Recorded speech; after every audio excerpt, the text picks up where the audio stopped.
Leading up to the 2025 Xbox Summer Showcase, we had a bunch of weird leaks around the Elder Scrolls 6. Many were speculating, or even just saying there was a chance that an Elder Scrolls 6 trailer could appear at this showcase. And things got pretty wild here. We even had a 7 million subscriber police body cam YouTuber comment on a Mr. Matty Plays video that, yeah, Elder Scrolls 6 trailer was coming. And it seems like this wasn't all just hot air. There might have been something actually underlying all of this, as Jez Corden has been hearing more Elder Scrolls 6 rumors as of late. So the reason I wanted to predict that is because I've started hearing rumors about the game. Ooh. Which suggests to me that more people at Microsoft are privy to it. But of course, nothing happened. The Xbox Showcase ended with no Elder Scrolls 6, so what is actually going on here? Now, thanks to years of past interviews and even some new leaks, we definitely know something about this game, such as a pretty solid window as to when the Elder Scrolls 6 might be coming out. The Elder Scrolls 6 was first mentioned as in the works by Bethesda all the way back in 2016, and a first look at this game came only shortly thereafter in 2018, with this now 7-year-old teaser. As of late, I've been seeing a lot of fans get angry about this trailer, asking themselves, why did Bethesda drop this trailer so early if the game was still years away? But even back in 2018, we actually had some answers around this, with Pete Hines saying so that people didn't start spinning off on, like, that's the end of single-player games from Bethesda Game Studios. And it seems like Todd Howard might even have some regret around this trailer. In 2023, GQ asked if he regretted announcing when they did. I've asked myself that a lot. I don't know, I probably would have announced it more casually. So yeah, we have had this trailer for a while now. The release of it really seems to have had a lot more to do with the release of Fallout 76, as opposed to the ongoing development of the Elder Scrolls 6. But when it does come to a release date for the Elder Scrolls 6, one of the most commonly posted things as of late is this Lex Friedman interview with Todd Howard from 2022. During this, Todd Howard basically lays out Bethesda's development timelines. And from this information, you can work backwards to try and figure out a rough window of when the Elder Scrolls 6 should be done and releasing. As we do hear that the Elder Scrolls 6 was being concepted as Starfield was being worked on. Prototyping only began on the game around the time Starfield was being wrapped up, and then begins production. Once we're wrapping up one game, we can really start prototyping the new one, and you're usually building kind of your initial spaces. And so we do like to do like a first playable, a smaller section of the game that we can sort of prove out and show to people, hey, this is how it feels different, this is what it looks like, this is what's unique about it. Then we turn that into a larger chunk when more of the team comes on, when the other game is done. And that's still what we call a VS, vertical slice. So you still don't have the full team on it. And it's a larger chunk of the game that you can play. And then once you feel good about that, you're going to bring on the rest of the team, where we're sort of at maximum size. We just call that production. That's like the full production period.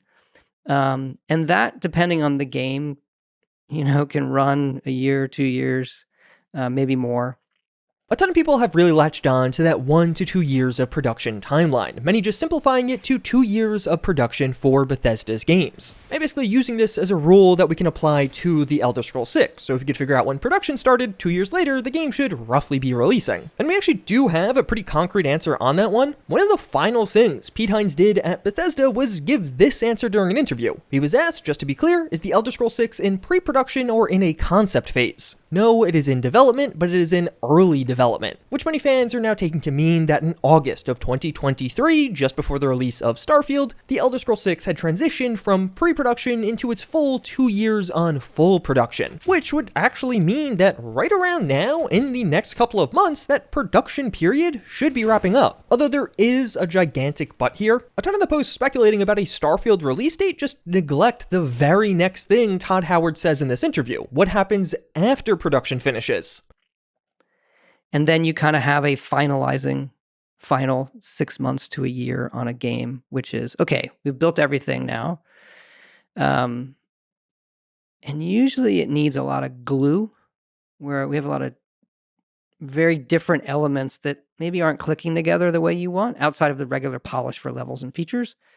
And we're shaving and gluing and sticking things together so that it's not this schizophrenic game experience, that things flow from one into another. So 2 years of production, but then around 6 months to 1 year of really polish and getting all of those features working together with the game. Todd Howard continues on here to say that it's at this revitalizing stage that the game's flow really comes together and things start to feel good. The features and their importance become clear, and even balancing can occur. But with all that in mind, even if we go for the max of what Todd Howard was describing here of 2 years of production followed by 1 year of revitalizing, that puts us at August 2026, just using the timeline Todd Howard described himself 2.5 years ago. And you could even kinda check this with another clue. In March of 2024, we heard how early builds of the Elder Scrolls 6 exist, which likely is that vertical slice that Todd Howard was referencing in the Lex Friedman interview. Early 2024 was likely around the point where major teams were being shifted from Starfield to now working on the Elder Scrolls 6. And that 2026 number does pop up a few more times. One of the biggest sources for release date leaks and rumors around the Elder Scrolls 6 is Microsoft's FTC trial, where we ended up getting several leaks and just pieces of new information. In the process of uploading a Phil Spencer deposition, Microsoft lawyers accidentally left a bunch of documents attached to that file. That's how we eventually got this leaked Bethesda roadmap that you've almost certainly seen a bunch of times now. Bethesda made this themselves. It was done during the buyout process with Microsoft, so in around the summer of 2020. Basically, Bethesda showing Microsoft, hey, this is when we expect products to drop and how much we forecast those products are going to make. And if you do apply a 2-year offset, accounting for COVID as well as some of the other internal delays that came out of all of this, most of these dates have held remarkably true as far as when these products have been dropping, which would put the Elder Scrolls 6 at 2026. I've seen a ton of people latching onto this,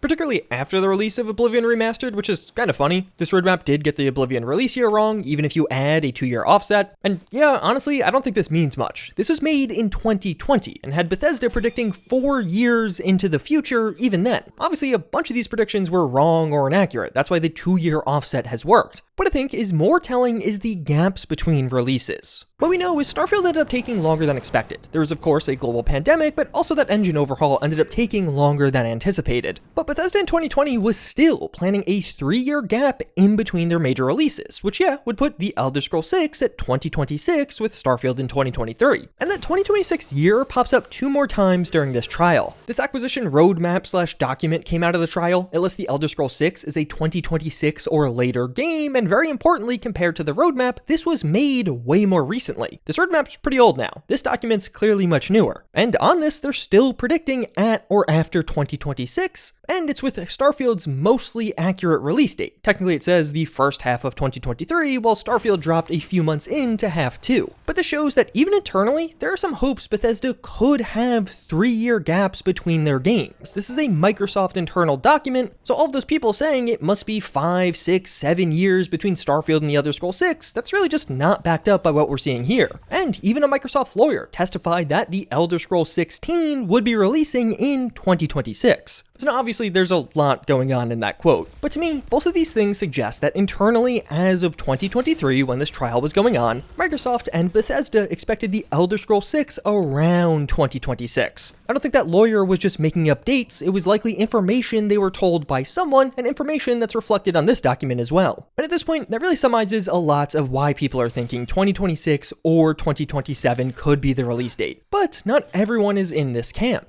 Unfortunately, also during this Microsoft FTC trial, we get the biggest evidence against a 2026 release date as Phil Spencer, the head of Xbox, took the stand to say the Elder Scrolls 6 is 5+ years away, which would put the earliest possible release date at 2028, and considering this was the head of Xbox testifying under oath, many are just inclined to believe him at face value, that it's not coming before 2028. And I mean, even in this 2022 interview with Lex Friedman, Todd Howard does lay out timelines, but he also mentions how he just has a vague idea of when the Elder Scrolls 6 will drop. It doesn't seem like it's locked down even then. But I personally think they probably have a year in mind. I think even Todd Howard knows when the target year is. And I do think context around this Phil Spencer quote does make it a little bit less damning. I mean, even right off the bat, the full quote is technically a lot less definitive. So we're talking about it being likely 5+ years away. So right off the bat, he's adding a qualifier there. It's likely 5 years away, not definitely 5+ years away. And what was going on and being talked about during the trial trial at this point does feel very relevant, at least to me as an incredibly biased YouTuber who does have a large financial incentive in the Elder Scrolls 6 coming out next year. Because at this stage of the trial, the FTC lawyers were trying to lock things down around exclusivity, the Elder Scrolls 6 being an Xbox exclusive and that being bad for competition, which of course helps their case. And if you start to read some of the context, you could see that Phil Spencer was basically worked down to that Elder Scrolls 6 is 5+ years away quote. It began with, it's many years away, but it's a game we have announced we would begin working on. 2, I think we've been a little unclear on what platforms it will launch on given how far out the game is. It's difficult for us right now to nail down exactly what platform that game will launch on. And as I said with the Elder Scrolls 6, it's so far out it's hard to understand what the platforms will even be at this point. It's the same team that's finishing Starfield, which comes out this September, and then finally we get, so we're talking about it being likely 5+ years away. I think context devalues that 2028 prediction, particularly when some of the other clues point towards 2026, or I think 2027 is a real possibility.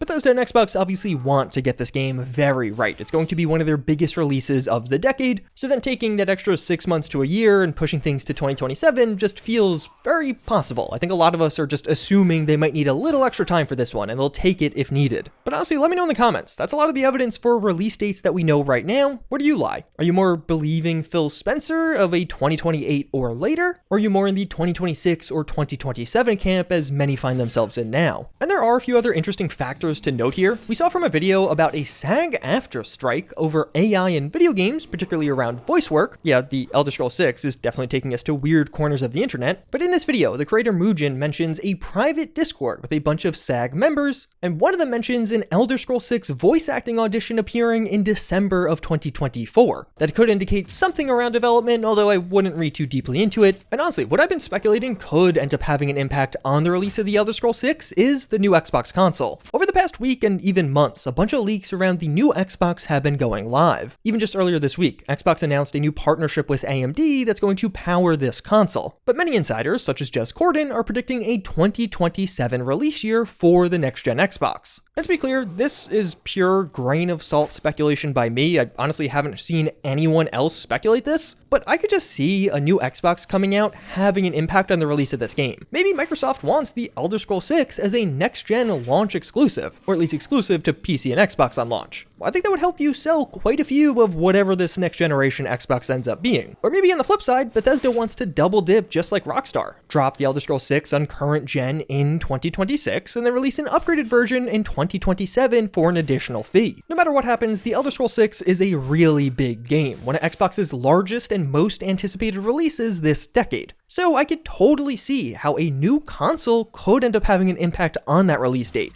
But when are we realistically going to see a new trailer for the Elder Scrolls 6? Well, honestly, that's the fun part. We really have no idea. But also, maybe later this year? We're in this weird unknown period with Bethesda right now. In the lead up to Fallout 76, we can predict not only the day, but down to the hour when a teaser trailer would drop. Now we really just have no idea. I said we might see an Elder Scrolls 6 trailer at the summer showcase this year because it's exactly what they did with Starfield. That game saw trailers in 2021 and 2022, and finally a direct in 2023 to accompany the release. So if the Elder Scrolls 6 is a 2026 or 2027 game, and they follow the same marketing as Starfield, we should be getting trailers now. But at the same time, we might just not. Of course, with their most recent release with Oblivion, it was the polar opposite, and we had no marketing and just a shadow drop. So going forward with the Elder Scrolls 6, the real answer is we don't know when the next trailer is. But based off some of these timelines being established, this year or next year's summer showcase were perfectly reasonable guesses. And a far more fun theory that is starting to pop up is we still could get a trailer, but later in 2025. Like I mentioned earlier in this video, current speculation is the rise of internal rumors or talks about the Elder Scrolls 6 is theorized to be from the game being shown internally a lot more. What if they're preparing to have another teaser coming at the Game Awards in December? 15 years ago, Skyrim was revealed in this exact same way. Honestly, the Skyrim reveal didn't show much, it was more just like, hey, Skyrim's coming and it's coming soon. With this one, I honestly have no idea. It would certainly be really cool for them to repeat something similar in 2025, particularly if they are targeting a 2026 release, but this is all just pure guessing and speculation. We really don't know what they're going to do with marketing for the Elder Scrolls 6. But if you do want things to be a bit more concrete on the speculation side, setting is one of the safest things to speculate about when it comes to the Elder Scrolls 6, because it was very likely locked down at the time of this teaser and pretty much all of the interviews I've been sighting. Todd Howard mentioned in the Lex Friedman interview in 2022 that setting and tone of the game are often the first things decided on in development. He even describes how they've known about the beginning, like the intro of the Elder Scrolls 6, for a very long time now. And Todd Howard has made it clear that even in this teaser, it does hint at some kind of location. Right now, the prevailing theory is that the Elder Scrolls 6 will take place in Hammerfell and maybe also High Rock. And there are quite a few factors going into this, including some from Bethesda themselves. But as perhaps a giveaway that, yeah, this is Hammerfell is just the teaser trailer itself, Hammerfell features an arid desert landscape with major coastal sections, almost resembling North Africa. That is exactly what we're seeing in this trailer. And a few years ago, one Reddit user named James9000 went out of bounds on the Skyrim map to roughly the area Hammerfell would appear in, and lo and behold, it looks incredibly similar to what can be seen in this teaser trailer. And I mean, even just geographically, this all lines up pretty well with some of the other major locations.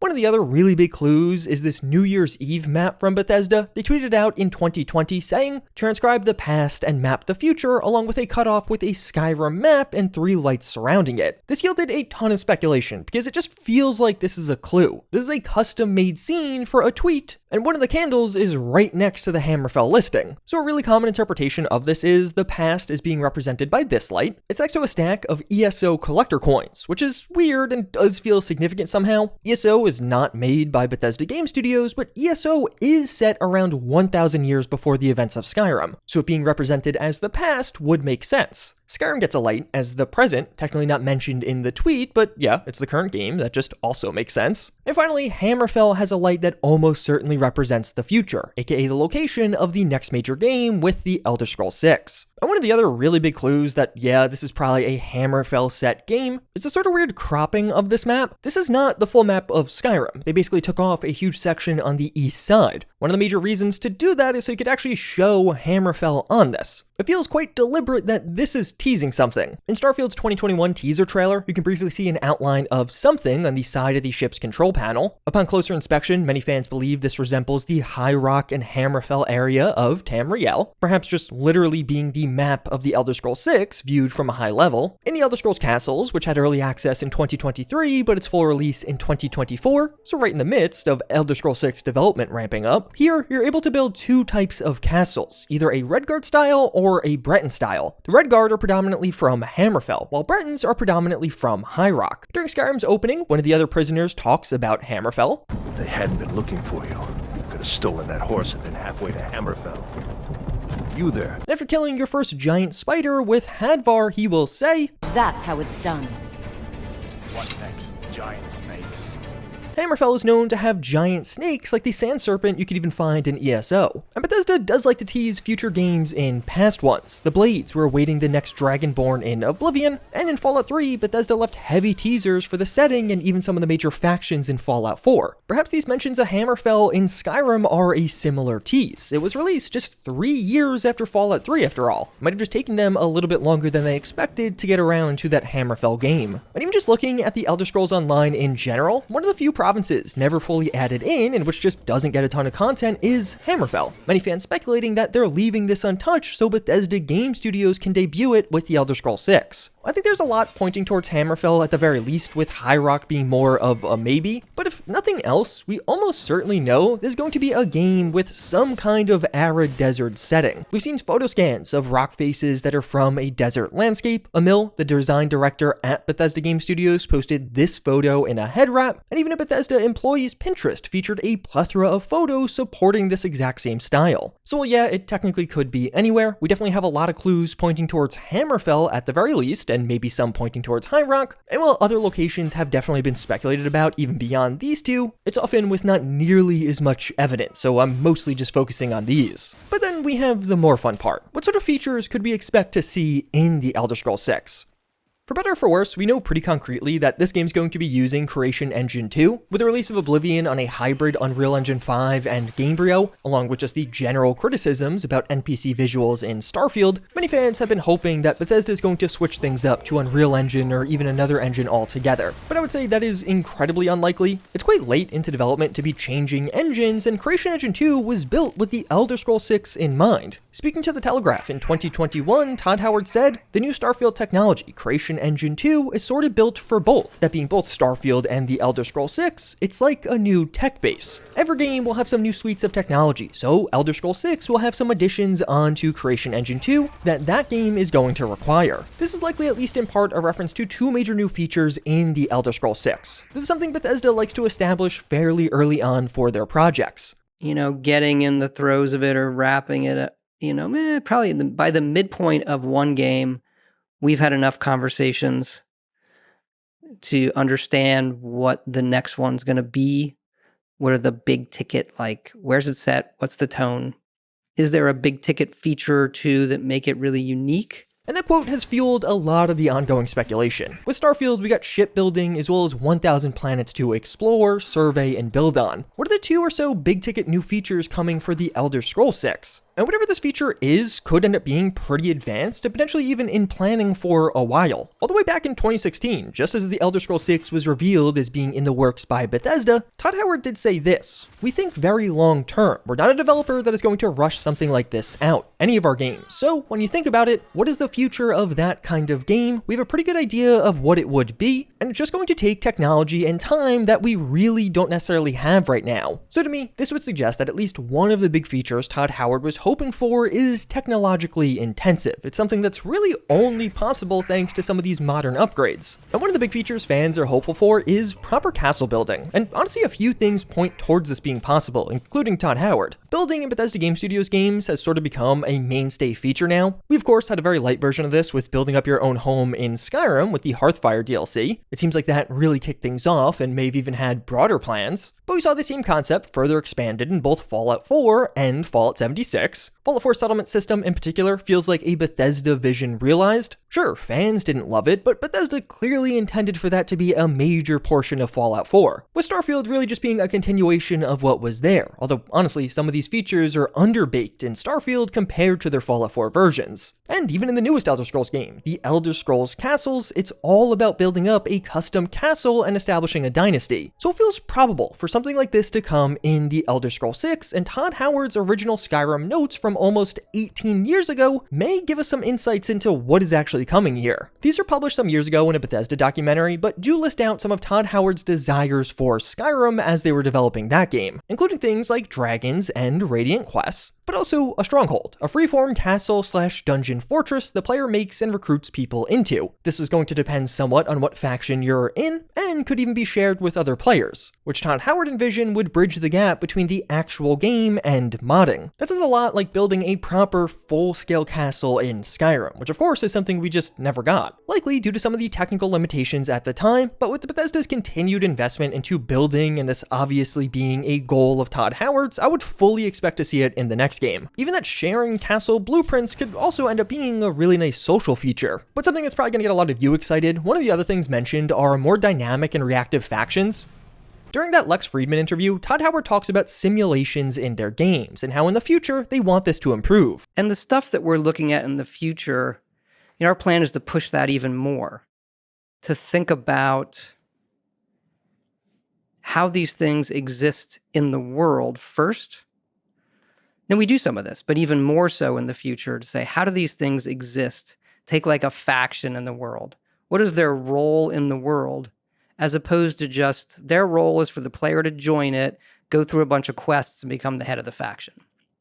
Think a little bit deeper about the simulation and what would the Mages Guild be doing in a fantasy world, or the Fighters Guild be doing in a fantasy world, versus just sign up, do quests, get gold. So there's no explicit mention of the Elder Scrolls 6 there, but the mages and fighters guilds do feel like gigantic clues that, yeah, some of the factions that pop up in the Elder Scrolls 6 are going to be a bit more alive, just doing things and having interactions even without your presence. Perhaps we even see this on a greater scale across the game. More NPCs just doing things without player intervention beyond aimlessly walking around would really feel like a big upgrade. And honestly, I'm super curious about this one, because it feels like this could be one of those features that is exclusive for the Elder Scrolls 6 in the sense that it definitely didn't come to Starfield. A lot of the NPCs in this game feel very dumb. A major upgrade here, like even just bringing things up to how we have them in Kingdom Come Deliverance 2, would make a giant difference on that next Bethesda game.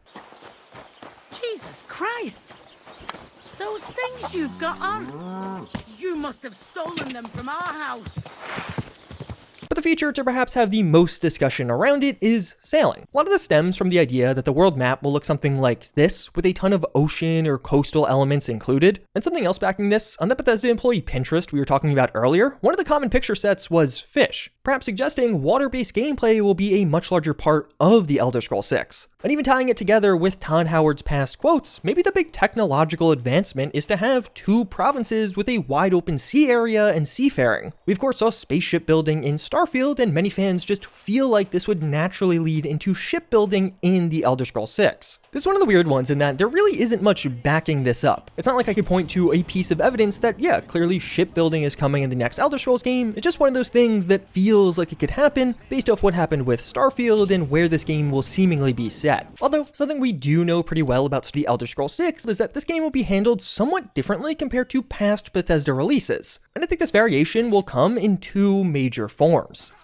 One of the consistent talking points we've seen from Todd Howard in the lead up to the Elder Scrolls 6 is how long people play Bethesda games, and really how Bethesda has to adapt to that. People are going to play the next Elder Scrolls game for a decade, 2 decades, and that does change the way you think about how you architect it from the get-go. Something like this has been mentioned in numerous interviews now, and I think there are 2 major avenues by which Bethesda is addressing this. One you'll love, and another many of you are going to hate. Because the first one is exactly what I think they're doing with Starfield with paid mods. Starfield was unique in that it was the first Bethesda game that launched with both free and paid mods available from day one. I mean, technically there was free mods before paid mods, but once the official tools came, it was all available at once. And this definitely had an impact. At this point, paid mods are plentiful and being regularly released for that game, including fairly basic stuff. Quite a few of the paid mods are things that you would typically expect to just be a free offering. And it feels pretty obvious that stuff like this is more prevalent because of how this system launched, with paid and free mods in tandem. I fully expect this same exact thing to happen with the Elder Scrolls 6, and probably a lot more drama around it, as certain authors are going to lean more paid or more free. And a lot of the online discussions about this are just lacking basic information. It's typically at this point that people take to the comments to call authors greedy or say that donations should be enough or are more than enough for many. The reality is, and I say this after talking to many people in this program, the reality is many of these authors are very talented, and selling paid mods is just way more lucrative. Some authors I talked to said they made more in a day with paid mods than their lifetime donation total. If you're comparing donations and payments from paid mods, you're just not really comparing the same thing. How much money these authors are making from paid mods, at least for many of them, is just on a completely different level compared to how much they're receiving in donations. The community likes to talk up donations, but speaking to mod authors directly, you'll discover that most people don't donate. In reality, some people in this program are making real money, and it's only going to be more true with a major release like the Elder Scrolls 6. I've heard some people were able to literally change their lives with the money they were making from creations. And at least in my opinion, not all paid mods are bad. The paid mods I personally enjoy are the DLC-sized experience. We have seen some very high-quality options from entire teams of authors doing professional quality work. This definitely opens up a new avenue for these projects to thrive, and I think most of us are more comfortable paying $10 for a DLC than $4 for an armor. For many people playing Starfield right now, the most recent paid mod DLC is being viewed far better than the most recent official DLC from Bethesda. But my overall point here is, regardless of how you feel personally about paid mods, this will likely have an impact on Elder Scrolls 6 modding. Starfield modding definitely feels stunted as a result of this, but mod authors are finally making money from their work. But the other major pillar here is DLC, or really expansions from Bethesda, coming pretty regularly. During the Mr. Matty Plays interview from last year, Todd Howard laid out something big. That expectation that we'll update them for years is true. So with Elder Scrolls 6 going in with that knowledge, is the plan like a long-term support for that too? 100%. Yeah. Cool. Yeah. Seeing what Skyrim has done or other games. And I think you could say, look, for Elder Scrolls 6, yeah, I'll just stop there. Content-wise, we're looking at kind of like what we do with Far Harbor on Fallout 4. We're like, Speaking my okay, language. this is a scope that works for, our development in doing this kind of annual story expansion type of thing. So really excited about that. And it lets us, kind of do some things the way we would in previous games. I know things change, but would you say you're aiming to do like an annual story expansion every year? I would say we want to More or less, yeah. How long that continues? Hopefully a very long time, but we're planning for the one after this, so there will be another one. And I do think this gives us a big clue as to how Bethesda wants to support these games for longer, way more expansions and paid mods backing that up. Todd Howard mentions longer-term support for The Elder Scrolls 6 and plans for yearly story expansions for Starfield. I think that's also going to extend to The Elder Scrolls 6, and this sort of solves that larger gap between games issue. Like, yeah, sure, even if Bethesda is only releasing Elder Scrolls games once every decade, that wait is going to become far more bearable if you also have several expansions releasing for the past game in the interim, and then add paid mods on top. Let's say you get 1 to 2 DLC-sized paid mods per year, you actually do have a healthy amount of content for that game. I think it's pretty easy to see why, from Bethesda's perspective, that approach is really nice sounding. Since the release of Fallout 4, Bethesda has nearly quintupled in size, so all of this does feel very possible. With that said though, that is just about everything we actually know or can speculate about when it comes to The Elder Scrolls 6, and if you are looking for more, check out this video.